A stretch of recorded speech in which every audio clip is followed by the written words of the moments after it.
आम्ही कसं करणार. प्रत्येक हिंदूंच्या मनामध्ये होतं की ह्याचा बदला मोदी कुठल्या स्टाईलने आणि कुठल्या रूपाने घेणार आहेत हे सगळ्यांना उत्सुकता लागलेली होती. त्याचा आता अंत झालेला आहे. तुम्ही सगळे बघत आहेत की किती आतंकी त्यांचे जे घरं त्यांचं जे मेन हे होतं ते कसं उद्ध्वस्त आर्मी सेनानी केलेलं आहे आणि त्याचं नेतृत्व 2 महिलांनी केलेलं आहे.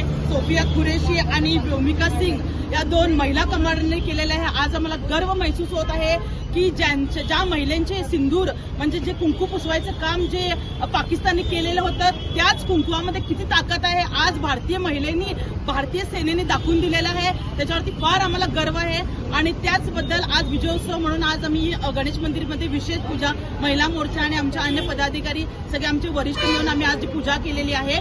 आणि एवढंच म्हणते की मोदींना आणि जे आमचे आर्मी एअरफोर्स जे आमचे सगळे सैन्य आहेत त्यांना भरपूर आणि शक्ती देऊ सगळं त्यांच्या सगळ्या इच्छा त्यांच्या आकांक्षा सगळ्या पूर्ण होऊ देत आणि भारतीय सगळेजण सैन्यांच्या सगळ्यांच्या बरोबर आहेत एवढं सांगून माझे 2 शब्द संपवते. जय हिंद जय भारत.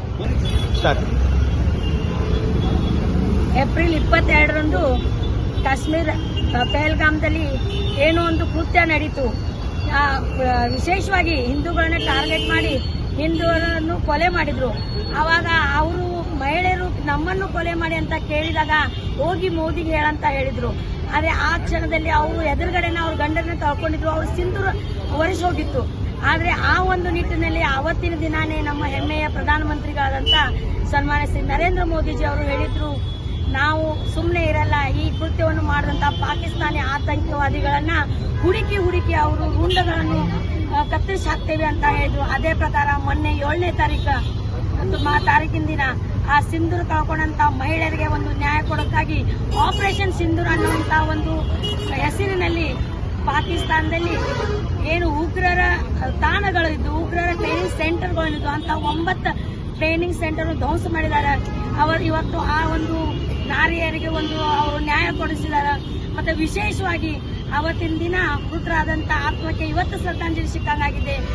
ಇಂಥ ಈ ನಮ್ಮ ಸೇನೆ ಏನು ಭಾರತೀಯ ಸೇನೆ ಇದೆ ಅವರಿಗೆ ನಾವು ಧನ್ಯವಾದ ಜೊತೆಗೆ ಅಭಿನಂದನೆ ಕೂಡ ತಿಳಿಸ್ತೇವೆ. ವಿಶೇಷವಾಗಿ ನರೇಂದ್ರ ಮೋದಿಜಿ, ಗೃಹ ಮಂತ್ರಿಗಳು, ರಕ್ಷಾ ಮಂತ್ರಿಗಳು ಇವರಿಗೆ ಎಲ್ಲರಿಗೂ ಕೂಡ ಅಭಿನಂದನೆ ತಿಳಿಸುತ್ತಾ ಇವತ್ತಿನ ದಿನ ಆ ಸೈನಿಕರಿಗೆ ಒಂದು ಯಶಸ್ಸು ಸಿಗಲಿ, ಅವರ ಬೆಂಬಲ ಕೊಡುವಂತ ಒಂದು ನಿಟ್ಟಿನಲ್ಲಿ ನಾವು ನಮ್ಮ ಬೆಳಗಾವಿ ಮಹಾನಗರ ವತಿಯಿಂದ ಈ ಗಣೇಶನ ಪೂಜೆಯನ್ನು ಇಟ್ಕೊಂಡಿದ್ದೇವೆ. ದೇವರಲ್ಲಿ ಪೂಜೆ ಸಲ್ಲಿಸಿ ಪ್ರಾರ್ಥನೆಯನ್ನು ಮಾಡ್ತಾ ಇದ್ದೀವಿ. ನಮ್ಮ ಸೈನಿಕರಿಗೆ ಒಳ್ಳೆ ಒಂದು ಯಶಸ್ಸು ತಂದುಕೊಟ್ಟೆ ಅಂತ ಈ ಮುಖಾಂತರ ನಾನು ಕೇಳ್ತೇನೆ. ಧನ್ಯವಾದಗಳು.